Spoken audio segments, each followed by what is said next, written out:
Ladies and gentlemen, this is Scott Pollack, Chief Editor of the Critical Post Chicago, reporting. Welcome to another edition of the Critical Post Chicago Report.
Thanks again for tuning us in, ladies and gentlemen. We appreciate it.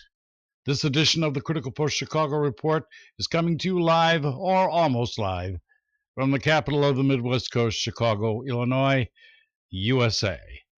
This is part 5 of the Definitive Bullet Point series regarding the mass shootings at the Mandalay Bay.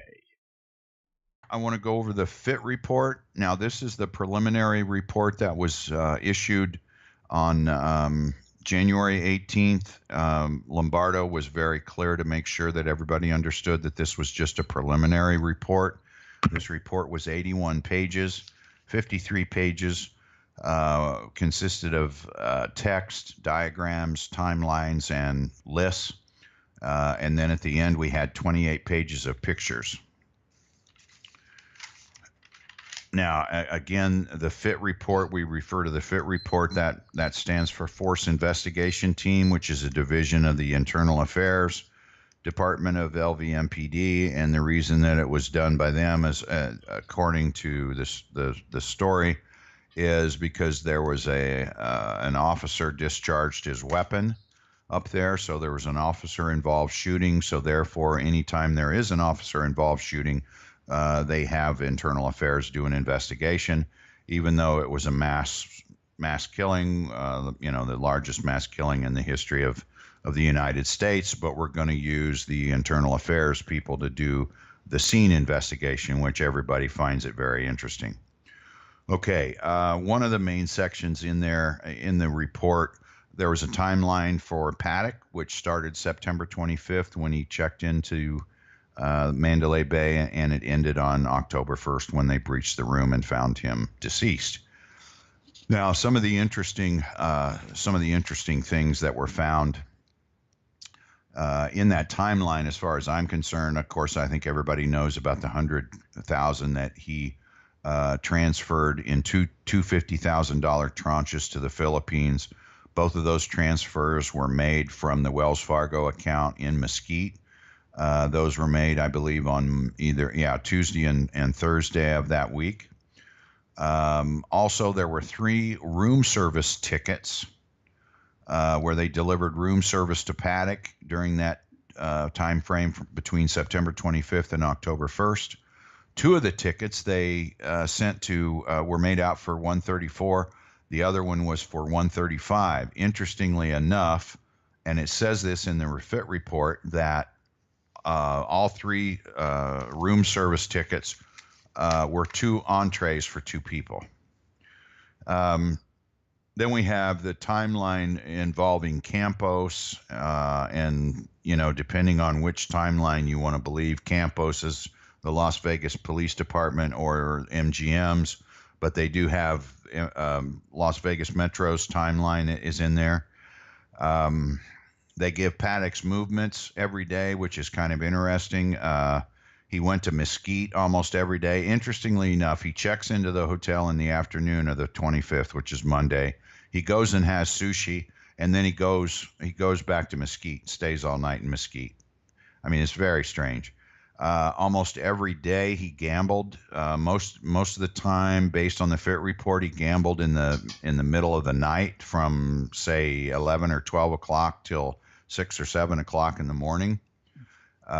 They go into great detail about the bags that he brought in, how many bags he brought in, what days he brought them in, how they were brought to his how they were brought up to his room, whether he had baggage, the valet help him, and whether he parked his car in valet or whether he self-parked, whether he brought the stuff in. Interestingly enough, according to the fit report, there is I believe it's I don't know if it's a hotel. I guess it's a hotel called the Ogden, and he had 3 rooms during that same time period from the 25th of September to October 1st. He had 3 different rooms rented at the Ogden, which is just very strange. He made trips to the Ogden. There were times when he made a trip. He would leave the Mandalay Bay, would go to the Ogden, then he would go to Mesquite, or on his way back from Mesquite, he would go to the Ogden and then go to the Mandalay Bay. They have really not given much information at all as far as what was going on at the Ogden. No information as far as video surveillance in the valet, down the halls. I mean, very, very little information on the Ogden, other than I think what they're trying to say is there was another music festival close to the Ogden. I forget what it was, but anyway, I think they're trying to intimate that that's what he was doing there. Another interesting tidbit on his timeline was they do indicate when he purchased the .308 rifle used to shoot the fuel tanks, or what they're claiming he used to shoot the fuel tanks out of room 134. Then we have victims' names. We have the list of the victims, if they were taken to hospitals.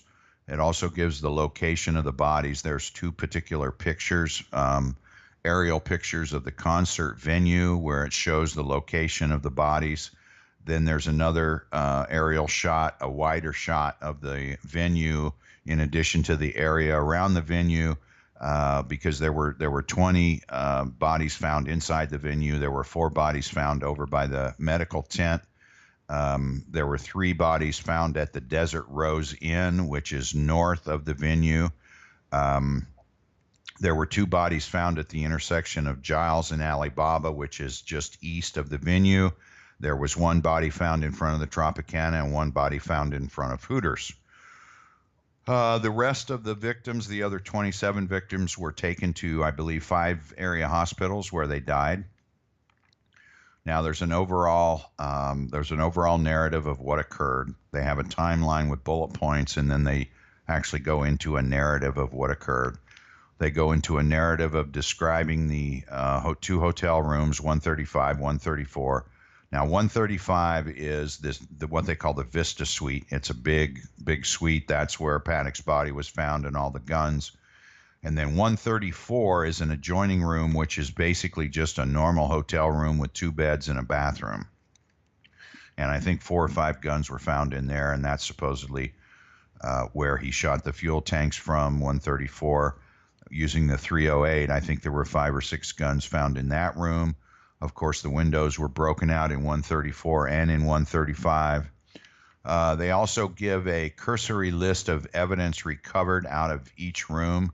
And they emphasize the guns, and they downplay other personal items. They don't go into much detail there. They indicate the guns. They indicate the rounds of ammunition, although they don't give how many rounds. They don't give serial numbers on the guns. They just describe an AR-15 or an AR-10 or a .308. And of course, as I mentioned earlier, we have the abbreviated Paddock autopsy that was included in there, and then they released his autopsy, his full-blown autopsy, probably about 3 weeks later. The pictures, well, they indicated their preliminary findings at that point, and of course, we know what that is, and that's what they've stuck with for the last 4 or 5 months, and that was that Paddock acted alone and he had no help. There were 28 pictures included. The majority of them were inside rooms 134 and 135. There was a few, 2 or 3 or 4 that were included that show the inside the hallway, where it shows the cart, it shows the door. They show the cameras on the cart. They show the peephole camera. They show the guns. They show Paddock's body in the background, sort of. And then it ends up with, there are 2 pictures of the fuel tank shots. There were 2 shots to the fuel tank, one about 2/3 or 3/4 of the way up, and then the other one was at the very top. So could Paddock have, was the angle of trajectory of the bullet possible from his rooms to those fuel tanks? Well, there's a lip that's on top of the fuel tank. He could have hit the bottom one. The top one, I don't believe he could have hit. And based on the pattern of the bullet strike, it appears that most of the debris or most of the residue from the bullet strike goes to the top and to the left, which would indicate that the bullet strike to the top bullet strike on the fuel tank came from a lower elevation from the ground, basically, is what it looks like. Which fuel tank? There were 2. Yeah, there were 2, and I don't recall in relation which one it was, but both of the shots were in the same fuel tank. Now, there's been some people that have done the trajectory analysis from the 32nd floor to the fuel tank, and they say that it's possible. I'm not sure, because of the drop of the bullet, whether it could get up underneath that little lip that looks to be maybe 12 inches out. There's a lip that goes around the top of that fuel tank, and the top strike is probably, it looks like maybe 3 to 4 inches down below that lip. And I just don't see how you tuck a bullet underneath there from a higher elevation from room 32. However, I guess it's possible. I know 2 guys have done that analysis and says it's possible. One of the 2 guys indicated to me, because I asked him to do an analysis for me. He's very good with graphics. He's indicated that based on the bullet strike, that it looks like the bullet, he's concluded that the bullet strike came up from a lower elevation, the top bullet strike. Okay. Again, this is Scott Pollack, Chief Editor of the Critical Post Chicago, reporting. Thanks again for watching another edition of the Critical Post Chicago Report, coming to you live or almost live from the capital of the Midwest Coast, Chicago, Illinois, USA. That is all.